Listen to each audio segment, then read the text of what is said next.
Selamat sore, Shalom. Bapak Ibu Saudara yang dikasihi oleh Tuhan Yesus Kristus.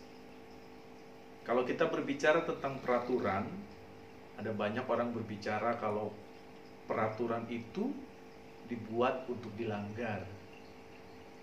Ada juga yang mengatakan bahwa peraturan itu memang dibuat untuk dilakukan. Nah, Bapak Ibu, kalau melihat peraturan apakah untuk dilanggar atau untuk dilakukan? Yang pasti kita anak-anak Tuhan pasti melakukan peraturan itu dengan baik. Pada saat ini kita berada pada kondisi pandemi COVID-19, Bapak Ibu Saudara. Ada banyak aturan-aturan yang dibuat oleh pemerintah. Social distancing, kita bekerja dari rumah, kita belajar di rumah, bahkan juga kita beribadah di rumah. Tidak sedikit banyak orang yang juga melanggar protokol kesehatan di dalam aktivitas yang sudah ditetapkan oleh pemerintah untuk dipatuhi. Tetapi kebiasaan orang tetap masih melanggar aturan yang sudah ditetapkan. Apa yang terjadi sebenarnya, Bapak Ibu Saudara? Mengapa aturan yang sudah ditetapkan, yang kita tahu bahwa tujuan dari aturan itu adalah untuk kebaikan? Pertanyaannya adalah kenapa masih saja orang tidak melakukan aturan itu atau melanggar aturan itu? Nah, bacaan kita pada sore hari ini, Bapak Ibu Saudara, Amos, yang kita tahu dia adalah sebagai seorang peternak domba, dan dia juga adalah seorang petani kebun arahutan. Amos selalu mengembalakan domba-dombanya, dan domba-dombanya ini sering dipergunakan untuk korban bait suci di Yerusalem. Ini sedikit latar belakang dari Amos, Bapak Ibu Saudara. Dan dia dipanggil Tuhan, lalu dia meninggalkan pekerjaannya, dan dia pergi untuk memaklumkan hukuman Allah kepada kerajaan Yehuda pada saat itu. Dan dia mau mengajak umat Yehuda untuk bertobat dan berbalik kepada Tuhan. Ini tujuan utama dari Amos.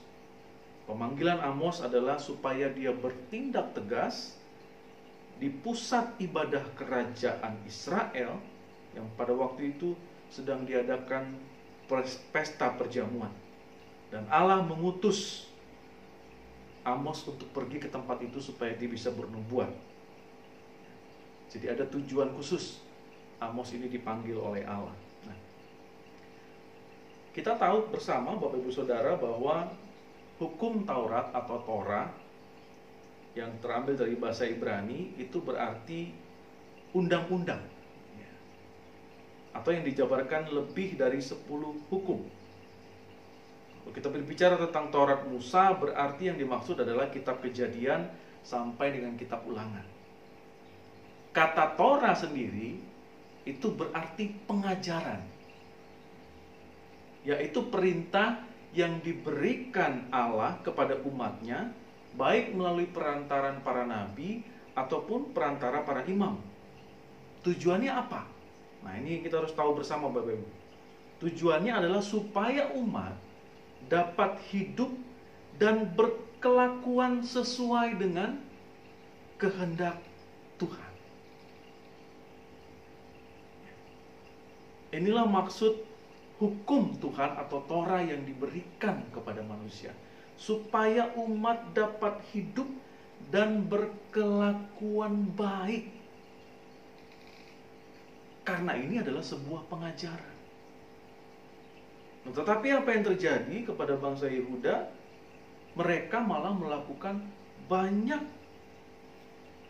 pelanggaran-pelanggaran.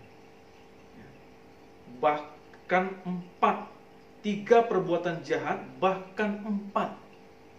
Angka-angka ini mau mengatakan kepada kita bahwa sudah banyak pelanggaran-pelanggaran atau dosa-dosa yang dilakukan oleh bangsa ini. Dan semua yang mereka lakukan ini tidak berkenan di hadapan Tuhan. Dan Allah murka atas apa yang mereka lakukan.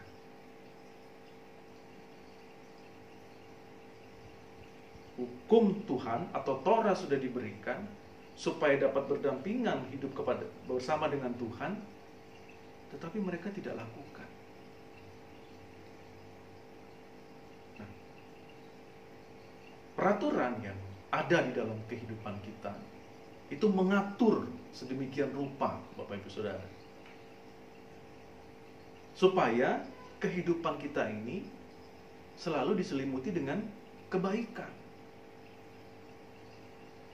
Nah, firman Tuhan pada saat ini mau berkata kepada kita, aturan-aturan yang sudah dibuat, baik melalui firman Tuhan ataupun pemerintah, ataupun di tempat kita di sekolah, tempat kita bekerja dan sebagainya. Aturan-aturan itu dibuat supaya apa? Supaya kita punya yang namanya keteraturan hidup. Hidupnya teratur, tersistematis. Tujuannya sekali lagi adalah untuk mendatangkan kebaikan.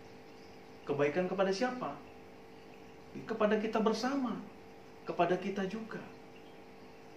Selama kita melakukan aturan-aturan itu dengan baik,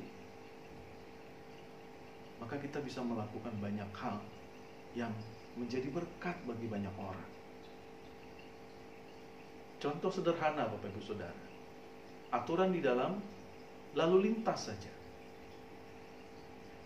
Kalau kita sudah diatur sedemikian rupa, kita jalannya bergantian, ada 4 dalam sebuah persimpangan ada 4 jalan, ya. Kita kan dibuat secara bergantian. Itu aturan. Di sini merah, berarti ada 3 tempat merah, yang 1 hijau. Kita bergantian. Bapak Ibu bisa bayangkan kalau 4 simpang ini tidak mematuhi aturan dan semua melanggar, apa yang terjadi? Chaos, kacau semua. Bahkan menyebabkan bisa kecelakaan, menyebabkan orang terluka. Karena kita melanggar aturan. Tidak ada lagi keteraturan hidup di dalamnya. Semua orang tidak bisa diatur. Semua orang melakukan pelanggaran. Dan itu bisa mengakibatkan penderitaan bagi orang lain. Itu hal sederhana di dalam kehidupan kita sehari-hari, Bapak Ibu Saudara. Nah, apa yang terjadi dengan bangsa Yehuda? Amos mau katakan bahwa hukum Taurat yang disampaikan kepada mereka haruslah dilakukan, bukan untuk dilanggar. Karena tujuannya adalah supaya bisa berdampingan hidup dengan Allah. Kalau umat Tuhan sudah hidup berdampingan dengan Allah, segala sesuatunya bisa tercukupi, diberkati oleh Tuhan. Tetapi sebaliknya, kalau kita terus melanggar perintah Tuhan, kita melakukan dosa, dan semua itu tidak berkenan di hadapan Tuhan, Tuhan bisa murka. Tidak ada lagi yang baik. Tuhan bisa marah. Hidup kita bisa chaos, rusak, hancur semua. Karena kita awali dengan pelanggaran, ketidakteraturan hidup. Sekali lagi Bapak Ibu Saudara, firman Tuhan pada saat ini mau mengajak kembali kepada kita bahwa sebagai orang-orang yang percaya di masa kini, kita tahu ada banyak aturan, Bapak Ibu Saudara. Apalagi di masa-masa pandemi seperti ini, ada banyak aturan dari pemerintah yang harus kita laksanakan. Tetapi itu semua diberikan dan kita harus lakukan untuk kebaikan siapa? Untuk kebaikan kita bersama, untuk kebaikan keluarga kita, untuk kebaikan diri kita sendiri. Supaya apa? Supaya kita terhindar dari virus COVID-19. Supaya kita tidak sakit. Supaya kita masih bisa berkumpul dengan keluarga. Supaya kita masih bisa beraktivitas. Supaya kita masih bisa jadi berkat bagi banyak orang.